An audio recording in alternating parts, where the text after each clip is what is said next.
Are you an addict? Yes, sir. While you're in jail, have you taken any steps to start dealing with your addiction? Yes, sir. I've been going to AA and I've been doing my Bible studies and I've also been looking into rehab.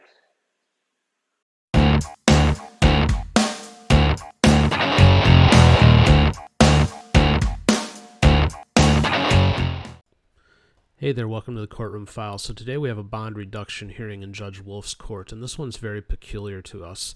The defendant involved here has a myriad of things going on. She has pending charges, she has drug addiction issues, but the person who is lining up to be her champion, who is going to support her if she's able to get this bond reduced, is an older gentleman who is not family, but he has a younger child in the home himself, and he's apparently helped her in the past too.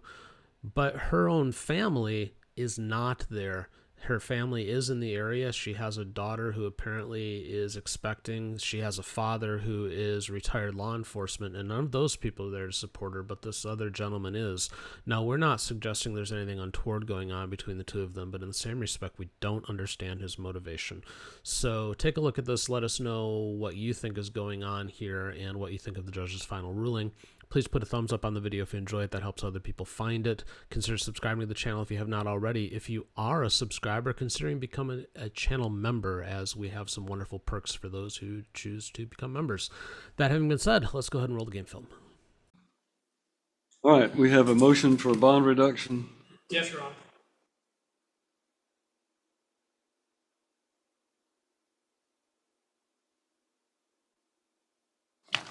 Motion, if I understand correctly, the current bond is $40,000.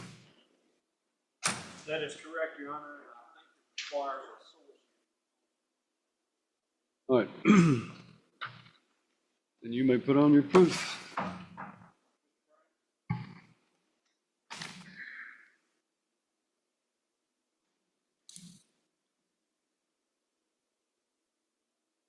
General Wojnarowski, is this your case? Yes. All right, thank you. Raise your right hand and be placed under oath.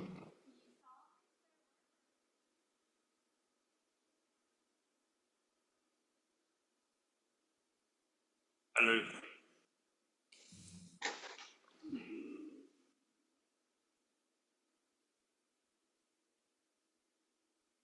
If you would, state your full name for the court. Michael Wayne Brown, And Mr. Brown, where do you live? 916 Edgewood Road, McEwen. And how long have you lived in Humphreys County? Oh, all my life, 61 years. Okay. And what do you do for a living? I mow yards. I draw a pension from TDOT. I was a mechanic for 17 years, and I got a leg tore off at 95, so I draw disability. All right. And just ballpark, what's your total income a month? About 3,000. All right. That's not counting the mowing, but you know, mowing's a seasonal thing. Not doing much of that right now. Don't you? And how do you know Cammie Lewis? Man, I've been friends for years. Okay. And just ballpark, how long have you known her? At least 5. And are you aware that she has drug problems? Yes. Have you tried to talk to her about those? Yes, sir. If the court lowers her bond, have you talked to a bondsman about the possibility of making her bond? Yes, sir, I have.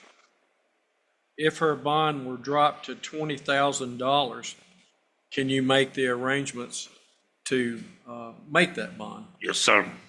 And that would be out of your income and nothing illicit or improper. Yes, right. If the court would put bond conditions on her, would you help make sure that she comes to court and does the things she'll be here. She'll be here. Would you help to make sure that happens? Yes, sir. If you were made aware that she had left or taken off or something of that nature, would you report that to law enforcement? I sure will. That's all the questions I have. General Wolframowski.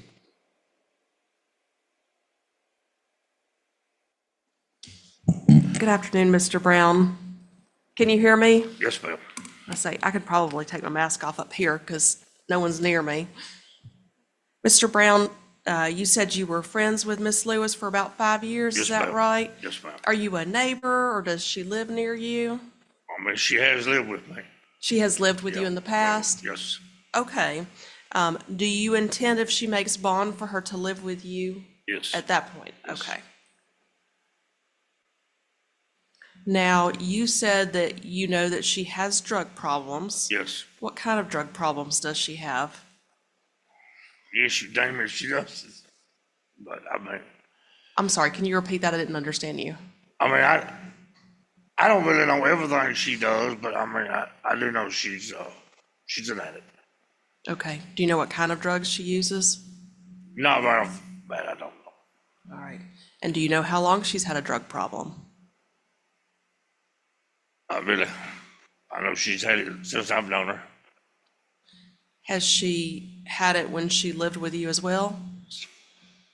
Were you concerned about her bringing drugs into your home? Yes, yes. Was she kicked out of your house or was she just, did she leave on More her or own less, accord? more or less, she was kicked out because I don't put up with that. I got a 12-year-old son. Sure, and I'm sure you don't want her and drugs around your son. Are you aware that Miss Lewis is a convicted felon? Do you, if you'll just speak, she's recording you. Yes, yes, ma'am. I'm sorry. So you know that she has a history of drug felony convictions? Yes, ma'am. We've all, me and her's talked about it. All right. And are you aware that she has pending charges that were bound over from general sessions in addition to Yes, these ma'am. charges here in circuit court? Yes, ma'am. Okay. Are you aware that one of those pending charges is a failure to appear in general sessions Yes, court? ma'am. I do. So given the fact that she has failed to appear in general sessions court just recently, does that give you any concern making her bond and whether or not you'd be out any money? Yes, ma'am. Me and her, we've talked about it. She's not going nowhere. All right. Are you aware that back in 2023, she was also convicted of failure to appear in general sessions court? So you would agree she has a history of failing to appear in court? Yes, ma'am. Okay, all right. I'm aware of it. Okay, well, just out of concern for you and your money that may or may not disappear, are you concerned at all about her showing up for court? No, no, ma'am. Okay, thank you, Mr. Brown. Redirect, Mr. Lockhart. Brown, you may step down. Thank you. Thank you. Mr. Lockhart, you may call your next witness.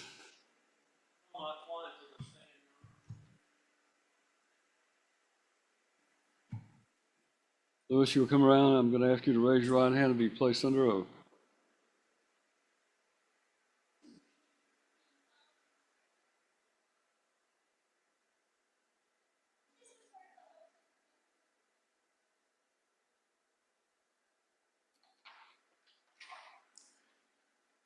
If you would state your full name for the court, Kami Gillis.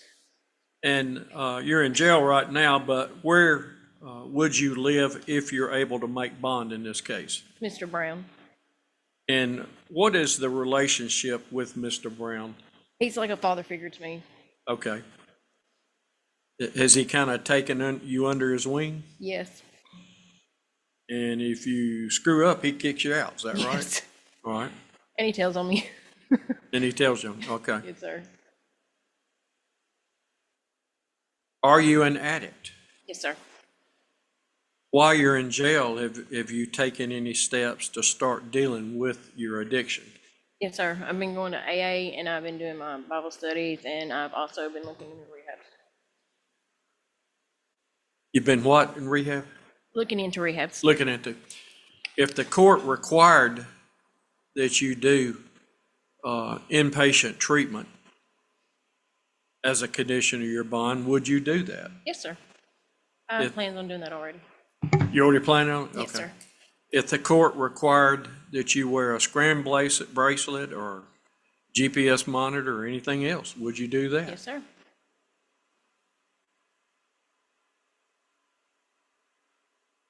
You've got a pending failure to appear and a prior failure to appear conviction. Is there something you can tell the judge as to why this time around things would be different? First, my failure to appear, Judge, neither one of them were on bond. I was never on bond for those. And the last one, I just got my court dates mixed up, and that's why I had a failure to appear this time. The one before that, I don't even remember, back in 2023. I can't remember what happened with that, but All right, but what about now is going to make that be different? I've always showed up to court, except for that time that I got the court dates mixed up. I really don't remember 2023. And is that because of drug use? Yes, sir. All right. If you're sober, do you think you can keep up with court dates? Oh, yeah, most definitely. Will you have a sponsor when you get out? Yes, I'm working on that right now, as a matter of All right. fact. What kind of sponsor do you want to pick out? I'm hoping to get Jamie Sessler. All right. Jamie Sessler.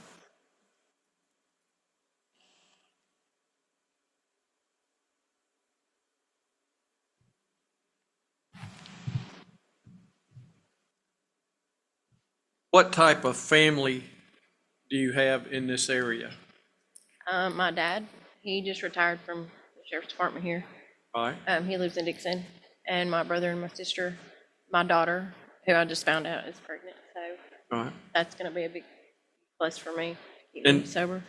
How long have you lived in Humphreys or Dixon? In Dixon all my life. All your life? That's all the questions I have, Your Honor. General Wojnarowski, you have questions?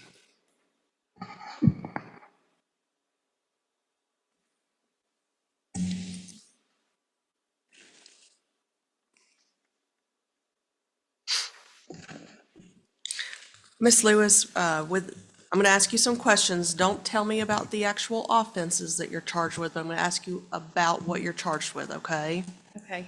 All right, so you are currently here before the court with charges for possession with intent for methamphetamine and fentanyl, along with some simple possessions. Is that correct? Okay. And then, and that occurred on May the 10th of 2024, is that correct? Yes, ma'am.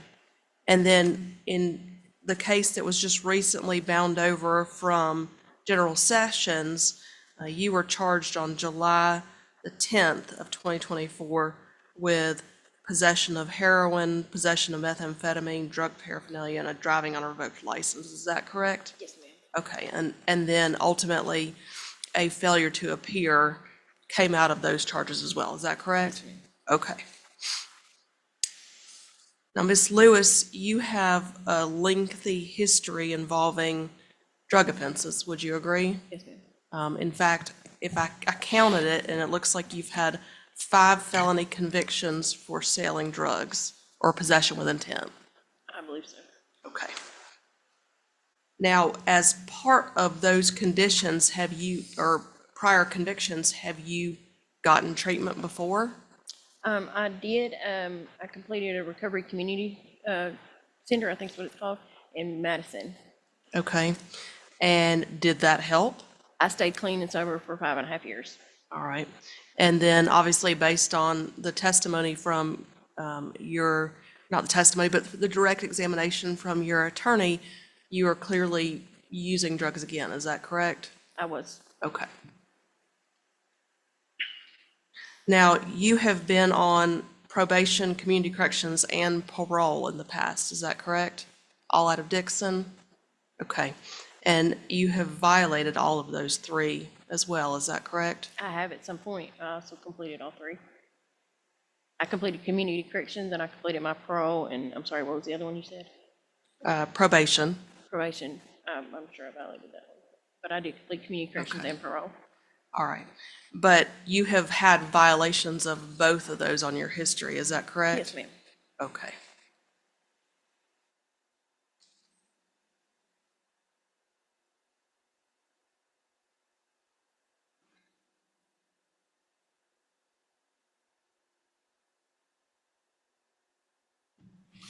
I don't think I have any further questions. Thank you. Anything further, Mr. Lockhart? Mr. Lockhart made a question, I had a question for you, ma'am, about whether or not you would be willing to wear a monitor of some kind, but you don't have a job, and if you get out, you don't have a job, is that correct? I do. I work with Mr. Brown in the summertime, and I plan to get one, yes, sir. Well, my question is, who's going to pay for this monitor if you're released from jail? Mr. Brown can help me until I get my job. Thank you. You can step down.